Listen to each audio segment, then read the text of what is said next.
Hello నమస్తే, welcome to wise monkeys media. ప్రస్తుతం మనతో పాటు ఉన్నారు గచ్చిబౌలి కిమ్స్ నుంచి surgical oncologist doctor Pavan Kumar గారు.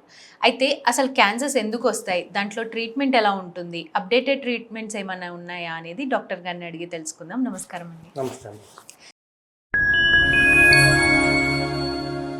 సో డాక్టర్ గారు, అసలు సర్జికల్ ఆంకాలజీ అంటే ఏంటి? ఫస్ట్ బాడీలో వచ్చే క్యాన్సర్స్ ఏవైతే ఉంటాయో ఆ క్యాన్సర్స్ అన్నిటికీ 3 రకాల ప్రైమరీ ట్రీట్మెంట్స్ ఉంటాయి. ఒకటి సర్జరీ. జనరల్గా సర్జరీ అనేది ఏంటంటే ఎర్లీ స్టేజ్లో ఉంది, వేరే భాగాలకి క్యాన్సర్ అనేదాన్ని వేరే భాగాలకు స్ప్రెడ్ కాలేదు అన్నప్పుడు దాన్ని పూర్తిగా నయం చేసే పద్ధతుల్లో ఒకటి సర్జరీ. సో ఇంకొక థింగ్ ఏంటంటే మెడికల్ ఆంకాలజీ అంటే వాళ్ళు మందులు ఇచ్చి ఇది రోగాన్ని ఆపడానికైనా లేకపోతే మళ్ళీ రాకుండా ఉండడానికైనా చేసేది. మూడోది రేడియేషన్ ఆంకాలజీ అంటే రేడియేషన్ ద్వారా క్యాన్సర్ని తగ్గించే పద్ధతి. సో దాంట్లో ఒకటి ఈ సర్జికల్ ఆంకాలజీ. సో క్యాన్సర్స్ వస్తే దాన్ని సర్జరీ ద్వారా దాన్ని తీసేయడం ఈ surgical oncologist job. Okay. So బేసిక్గా క్యాన్సర్స్ అనేవి స్త్రీలలో ఎక్కువగా చూస్తున్నాము. అసలు ఎందుకు అంటారు ఎక్కువగా స్త్రీలలోనే ఎందుకు వస్తుందంటే? అంటే ఇప్పుడు ఫర్ ఎగ్జాంపుల్ క్యాన్సర్ అంటే ఏంటి అని అనుకుంటే, సో క్యాన్సర్ అంటే మన బాడీలో రోజుల్లో కొన్ని సెల్స్ పుడుతూ ఉంటాయి, అలాగే కొన్ని సెల్స్ చచ్చిపోతూ ఉంటాయి. సో ప్రతి సెల్ పుట్టినదల్లా చనిపోవాలి, అండ్ అలాగే ప్రతి సెల్ మల్టిప్లై అవ్వాలి. అంటే 1 2 అవ్వడం, 2 4 అవ్వడం, 4 8 అవ్వడం అలా. సో మనకి ఏదైనా ఒక చిన్న దెబ్బ తగిలింది అనుకోండి, అక్కడ ఆ దెబ్బలో ఒక చిన్న డిఫెక్ట్ వస్తుంది. ఆ డిఫెక్ట్లో కొత్త సెల్స్ పుట్టి ప్రొడ్యూస్ అవ్వాలి.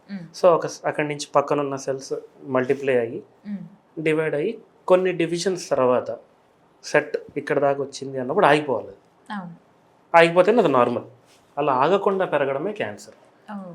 సో అలా ఆగకుండా పెరగడానికి గల కారణాలు ఏముంటాయి? ఒకటి ఆ సెల్స్లోనే ఉండే డిఎన్ఏ లోపం. డిఎన్ఏ అంటే జన్యుపరమైన మార్పులు, జెనెటిక్ చేంజెస్ అంటాం. లేదా బయట నుంచి ఏదన్నా వచ్చి దాన్ని ఆ డిఎన్ఏని డ్యామేజ్ చేయడం. సో అలా ఇప్పుడు ఫీమేల్స్లో జనరల్గా ఎక్కువగా మనం చూసేది ఏంటి? రొమ్ము క్యాన్సర్, లేకపోతే గర్భాశయ అంటే ఓవేరియన్ క్యాన్సర్ అంటాం, లేకపోతే సంచికి వచ్చే క్యాన్సర్, ఎండోమెట్రియల్ క్యాన్సర్ కానీ సర్వైకల్ క్యాన్సర్ కానీ అంటాం. ఈ బ్రెస్ట్ క్యాన్సర్ రావడానికి ఏంటి? రకరకాల కారణాల్లో ఇంపార్టెంట్ కారణం ఏంటంటే హార్మోన్స్. సో ఇప్పుడు ప్రతి ఫీమేల్కి ఒక 12-13 ఇయర్స్లో పీరియడ్స్ అనేవి స్టార్ట్ అవుతాయి. దాన్ని మెనార్క్ అంటాం. ఒక 45 to 55 ఏజ్ గ్రూప్ మధ్యలో అవి ఆగిపోవాలి, దాన్ని మెనోపాజ్ అంటాం. సో ఈ పీరియడ్ దీన్ని రిప్రొడక్టివ్ ఏజ్ గ్రూప్ అంటాం. ఈ రిప్రొడక్టివ్ ఏజ్ గ్రూప్లో ప్రతి నెల హార్మోన్ ఎఫెక్ట్ అనేది ఉంటుంది. ఆ హార్మోన్స్కి ఎఫెక్ట్కి అనుగుణంగానే పీరియడ్స్ రావడం అనేది జరుగుతూ ఉంటుంది. సో ఆ రీప్రొడక్టివ్ ఏజ్ గ్రూప్లోనే పిల్లలు పుట్టే అవకాశం ఉండడం, పిల్లలు పుట్టడం, ఈ హార్మోనల్స్ అన్నీ ఉండడం జరుగుతుంది. సో ఎప్పుడైతే బ్యాలెన్స్ తప్పుతుందో, అంటే ఎవరికైతే లేట్గా పిల్లలు పుడతారో, ఎక్కువ పెద్ద వయసులో పిల్లలు పుడతారో, పిల్లలు పుట్టినాక పాలు ఇవ్వడానికి ఏ కారణాల వల్ల పాలు ఇవ్వకుండా ఉండడము, ఇట్లాంటి వాటి దాంట్లో పాలు ఇవ్వకుండా ఉంటే కూడా బ్రెస్ట్ క్యాన్సర్ వచ్చే ఛాన్సెస్ పెరుగుతాయి. సో ఆ రిస్క్ పెరగడం, అండ్ వీటితో పాటే లావుగా అంటే ఒబిసిటీ ఉండడము, దీనికి అనుగుణంగా ఇప్పుడు లైఫ్ స్టైల్ ప్రకారం స్మోకింగ్ చేయడము, ఆల్కహాల్ తీసుకోవడము, ల్యాక్ ఆఫ్ ఫిజికల్ యాక్టివిటీ, ఇవన్నీ కలగలిపి ఉండేటప్పుడు వాళ్ళల్లో ఈ బ్రెస్ట్ క్యాన్సర్ అనేది ఛాన్స్ రావడం అనేది చాలా ఎక్కువగా పెరుగుతూ ఉంటుంది. జనరల్గా ఆ రిస్క్ అనేది 40 ఏళ్ల వయసు దాటింది అన్నప్పటి నుంచి ఆ రిస్క్ అనే స్థాయి పెరుగుతూ ఉంటుంది.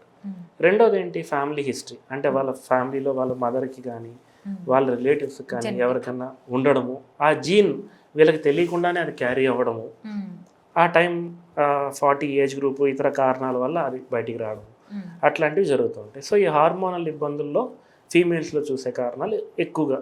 Okay. So if in case జెనెటిక్గా ఉంది అంటే ముందు జాగ్రత్తలు తీసుకోవాల్సింది ఏంటంటారు? అంటే ఇప్పుడు ఫర్ ఎగ్జాంపుల్ ఫ్యామిలీలో హిస్టరీ ఉంది, తల్లిదండ్రులకు ఉంది, అక్కకు ఉంది, మేనమామలకు ఉంది, ఇట్లా ఫ్యామిలీ హిస్టరీ ఉండేటప్పుడు వాళ్ళు ఒక జెనెటిక్ టెస్టింగ్ అనేది వాళ్ళు చేసుకుంటే ఏ జీన్ ఇబ్బంది పడింది అనేది తెలుస్తుంది. అండ్ ఈ బ్రెస్ట్ క్యాన్సర్ రావడానికి ప్రిడామినెంట్గా పనిచేసేది ఏంటంటే BRCA జీన్ అంటాం. సో ఆ జీన్లో ఏదైనా లోపం ఉందా లేదా అనేది ముందుగానే చెక్ చేసుకోవచ్చు. చెక్ చేసుకుంటే చాలా మందికి తెలుస్తుంది. అలానే పుట్టిన ప్రతి మహిళ చెక్ చేసుకోవాల్సిన పని లేదు. ఓన్లీ ఆ రిస్క్ ఉందా లేదా, ఆ రిస్క్ అనేది ఎలా ఉందా లేదా తెలుస్తుంది. జనరల్గా వీళ్ళకి ఫ్యామిలీ హిస్టరీ అన్నా ఉండాలి, లేదా రిస్క్ ఫ్యాక్టర్స్ అంటే నల్లి పారస్వం అని అంటాం, పిల్లలు లేరు ఆర్ పిల్లలు లేటుగా పుట్టారు, ఆర్ పాలు ఇచ్చే టైంలో పాలు సరిగ్గా రాలేదు, రకరకాల కారణాల వల్ల ఇబ్బంది అయ్యింది, అండ్ జనరల్గా మనం ఫీమేల్స్కి చెప్పేది ఏంటంటే సెల్ఫ్ బ్రెస్ట్ ఎగ్జామినేషన్ అంటాం. ఓకే. సో ఈ సెల్ఫ్ బ్రెస్ట్ ఎగ్జామినేషన్ అనేది ప్రతి మహిళ ఖచ్చితంగా చేయాల్సిన పని. సో ఆ సెల్ఫ్ బ్రెస్ట్ ఎగ్జామినేషన్ టైంలో ఏదైనా డౌట్ వచ్చింది, అప్పుడు వాళ్ళు ఏదైనా డాక్టర్ దగ్గరికి వెళ్ళి చెక్ చేసుకొని ఆ జెనెటిక్ టెస్టింగ్ అవైలబిలిటీ ఉందా లేదా తెలుసుకొని దాని ప్రకారంగా చేసుకోవచ్చు. అంటే ఇప్పుడు జెనెటిక్ పరంగా ఏమీ లేదు, అంతా క్లియర్. కాకపోతే ఏదైనా కొంచెం ఏదైనా క్యాన్సర్ వచ్చే వాళ్ళు కూడా ఉంటారు కదా, జెనెటిక్ పరంగా కాకుండా. వాళ్ళకి ఎలాంటి సిమ్టమ్స్ ఉంటాయి? అంటే యాక్చువల్గా జెనెటిక్ టెస్టింగ్ కన్నా ముందు అది జీన్స్తో సంబంధం లేకుండా వచ్చే క్యాన్సర్సే చాలా ఎక్కువ. వాటిని స్పారాడిక్ క్యాన్సర్స్ అంటారు. ఇప్పుడు ఈ బ్రెస్ట్ క్యాన్సర్కి సంబంధించినంత వరకు ఏంటి, ఇది వచ్చే అవకాశం ఉంది కాబట్టి ప్రతి ఫీమేల్ ఖచ్చితంగా చేయాల్సింది ఏంటి అంటే సెల్ఫ్ బ్రెస్ట్ ఎగ్జామినేషన్ అంటాం. సెల్ఫ్ బ్రెస్ట్ ఎగ్జామినేషన్ అంటే వాళ్ళే చెక్ చేసుకునేది. సో దాంట్లో 2 ఇంపార్టెంట్ కాంపోనెంట్స్ ఉంటాయి. ఒకటి చూపులు. ఫర్ ఎగ్జాంపుల్ స్నానం చేసిన తర్వాత స్నానం చేస్తున్నప్పుడు నెలకు ఒక్కసారి, అది కూడా ప్రిఫరబుల్లీ పీరియడ్స్ వచ్చే ఫీమేల్స్ అయితే పీరియడ్స్ అయిపోయిన ఒక వారం రోజుల తర్వాత, పీరియడ్స్ ఆగిపోయిన వాళ్ళకి ఎప్పుడైనా చేసుకోవచ్చు. సో ఫస్ట్ అద్దంలో ముందు నిలబడి చూసుకున్నప్పుడు ఈ నిపుల్స్ అంట అవి 2 సమానమైన ప్లేస్లో ఉన్నాయా లేకపోతే ఒకటేమైనా లోపలికి వెళ్ళిందా, ఇన్వర్షన్ ఆఫ్ నిపుల్ అని. సో ఆ ఇన్వర్షన్ ఆఫ్ నిపుల్ అనేది ఇంపార్టెంట్ సైన్. లోపల ఏదన్నా క్యాన్సర్ గడ్డ ఉంటే అది ఆ నిపుల్ని లాక్కునే ఛాన్సెస్ ఎక్కువ ఉంటాయి. సో ఆ నిపుల్ చేంజెస్ ఏమన్నా ఉన్నాయా. 2 నిపుల్ నుంచి కొంతమందికి మామూలుగానే డిశ్చార్జ్ వస్తూ ఉంటుంది అప్పుడప్పుడు, కొంతమందికి మిల్కీ డిశ్చార్జ్ అంటాం, సీరియస్ డిశ్చార్జ్ అంటాం. అలా ఎప్పుడైనా బ్లడ్ కనిపించిందా, ఆ బ్లడ్ కనపడడం అనేది రెడ్ ఫ్లాగ్. అలా బ్లడ్ ఏ ఏజ్ వాళ్ళకైనా సరే. 3వది, కొన్నిసార్లు ఏమవుతుందంటే ట్యూమర్ ఉండేది చిన్న బ్రెస్ట్ సైజు పెరిగినట్టు అనిపిస్తుంది ఇంకో దాంతో కంపేర్ చేస్తుంది. అలా కంపారిజన్లో ఏదైనా పెరిగిందా లేదా ఇవి చెక్ చేసుకోవాలి. ఎందుకంటే ఆ గడ్డ ఉంటేనే కదా పెరిగేది. అదైన తర్వాత they have to check with their hands. ఈ 3 హ్యాండ్స్లో ఈ 3 ఫింగర్స్లో దీంతో ఈ పల్ప్ అంటాం, ఈ పల్ప్ ఆఫ్ ద ఫింగర్స్లో సర్క్యులర్ మోషన్ అంటే రౌండ్గా. సో బ్రెస్ట్ని మనం క్వాడ్రంట్స్లో చేస్తే 4 క్వాడ్రంట్స్. సో ఈచ్ క్వాడ్రంట్ వాళ్ళంతా వాళ్ళే తడిమి చూసుకుంటే జనరల్గా టెక్స్చర్ మారిపోతుంది. అంటే ఎక్కడన్నా గడ్డ ఉంది అంటే ఇది సాఫ్ట్గా ఉంటే ఇది హార్డ్గా ఉండే ఛాన్స్ కానీ, నాకు సపరేట్గా ఒక నాడ్యూల్లో తగలడం కానీ జరుగుతాం. సో అట్లాంటి నాడ్యూల్ ఏమన్నా ఉందా లేదా ఇంపార్టెంట్. నెక్స్ట్ దీంతో పాటు యాక్సిల్లా అంటే ఆర్మ్పిట్స్లో కూడా చెక్ చేసుకోవాలి. అది చాలా చాలా ఇంపార్టెంట్. ఎందుకంటే కొన్నిసార్లు ఆర్మ్పిట్స్లోనే స్వెల్లింగ్ వస్తుంది, ఇక్కడ రాదు. కానీ చాలా వరకు మిస్ అయ్యేది ఏంటి జనాలు అంటే, ఈ క్యాన్సర్తో వచ్చిన ప్రాబ్లం ఏంటంటే క్యాన్సర్ కాకుండా ఇంకేదైనా సరే అక్కడ ఏ ఇన్ఫెక్షన్ వచ్చింది, బ్రెస్ట్ ఇన్ఫెక్షన్ వచ్చింది, కొన్నిసార్లు ల్యాప్సిస్ వచ్చింది, ఇట్లాంటివి ఏమైనా వస్తే ఫస్ట్ నొప్పి వస్తుంది. క్యాన్సర్లో నొప్పి రావడం అనేది చాలా లేట్ స్టేజ్లో జరుగుతుంది. ఎర్లీ స్టేజెస్లో అసలు నొప్పి రాదు. నొప్పి ఉంటే వరం, వెంటనే డాక్టర్ దగ్గరికి వెళ్తారు, చూపించుకుంటారు. నొప్పి లేదు కాబట్టి ఇగ్నోర్ చేస్తారు. జనరల్గా కొంచెం పెద్ద బ్రెస్ట్ ఉంది, చిన్న 1 సెంటీమీటర్ ట్యూమర్, వాళ్ళకి అది ఎవరికి దొరకదు. అది ఎవరికి దొరకదు. అది అన్లెస్ అండ్ అంటిల్ 2 సెంటీమీటర్స్ అయితే కానీ, అంత పెద్దదైతే కానీ తెలియదు ఎవరికైనా సరే. సో అది పెయిన్ ఉండదు, సో సైలెంట్గా పెరిగిపోతూ ఉంటుంది. అందుకనే 30 years దాటిన ప్రతి ఫీమేల్ కంపల్సరీగా సెల్ఫ్ బ్రెస్ట్ ఎగ్జామినేషన్ చేసుకోవాలి. దాంట్లో ఏదన్నా తేడా ఉంది అంటే ఏదన్నా సర్జికల్ ఆంకాలజిస్ట్ దగ్గరికి వెళ్ళి చెక్ చేయించుకొని దాన్ని clinical examination. So clinical examination చేసిన తర్వాత అవసరాన్ని బట్టి మ్యామోగ్రఫీయా లేకపోతే అల్ట్రాసోనోగ్రఫీయా చేయాలి. 40 ఏళ్ళ వయసు దాటిన ఫీమేల్స్ అయితే ఇవి ఉన్నా లేకపోయినా కనీసం సంవత్సరానికి లేదా 2 సంవత్సరాలకు ఒక్కసారి మ్యామోగ్రఫీ చేసుకోవాలి. మ్యామోగ్రఫీ అంటే ఏంటి అంటే, ఇప్పుడు మామూలుగా మనకు దగ్గు వచ్చింది, ఎక్స్రే తీస్తారు. అలా రొమ్ముకి తీసే ఎక్స్రేని మ్యామోగ్రఫీ అంటారు.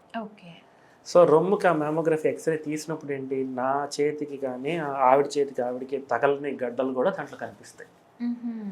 సో అసలు టెక్నికల్లీ క్యాన్సర్ వస్తుందా, క్యాన్సర్ వచ్చే ముందే దాన్ని మనం ఐడెంటిఫై చేయొచ్చు. అలా ఐడెంటిఫై చేయడం వల్ల ఉపయోగం ఏంటి? ఇప్పుడు ఫర్ ఎగ్జాంపుల్ మొన్న ఒక 2 ఎగ్జాంపుల్స్ చెప్తాను. ఒక ఆవిడ స్కూల్ టీచర్, స్కూల్లో ప్రిన్సిపల్, బాగానే చదువుకుని ఒక పాలిటెక్నిక్ కాలేజ్లో టీచర్. సో ఆవిడని జనరల్గా ఏం ఎక్స్పెక్ట్ చేస్తాం, హెల్తీగా ఉంటారు, లైఫ్ స్టైల్ అంతా బాగానే ఉంటుంది, అన్నీ బాగానే ఉంటాయి, అన్నీ బాగానే ఉన్నాయి కూడా. ఆవిడకి సిగరెట్ తాగదు, మన పిల్లలకు చదువు చెప్తున్నప్పుడు ఇవన్నీ ఎందుకు ఉంటాయి. బట్ ఆవిడకి ఏదో గడ్డ ఉంది, నొప్పి లేదు, తగ్గిపోతుంది అనుకుంది. కొన్నాళ్ళకి బ్లౌజ్ పట్టట్లేదు, బికాస్ ఆ గడ్డ సైజ్ పెరుగుతుంది. విచిత్రం ఏంటంటే వాళ్ళ అక్క కూతురు కూడా డాక్టర్. ఓ సో ఆవిడ అలా చేసుకుంటా ఒక 2 సంవత్సరాల తర్వాత ఆవిడ నన్ను చూసే టైంకి, మా దగ్గరికి వచ్చే టైంకి ఇది చాలా పెద్దగా అయిపోయి దాని నుంచి రక్తం కారతా అది ఆల్మోస్ట్ కుళ్ళిపోవడానికి రెడీగా ఉండి oh my god almost advanced స్టేజ్లో వచ్చి. ఇంకొకళ్ళు యోగా టీచర్. జనరల్గా యోగాలు, ఎక్సర్సైజ్లు, హెల్తీ లైఫ్ స్టైల్ ఇవన్నీ చేస్తే రాదు, రాదు కానీ ఖచ్చితంగా రాదా ఆవిడకి రాదు. వచ్చింది. బట్ ఈవిడికి అనిపించింది గడ్డలాగా. వెంటనే రావడం, మామోగ్రఫీ చేయడం, దాంట్లో ఒక చిన్న 0.3 సెంటీమీటర్ ట్యూమర్.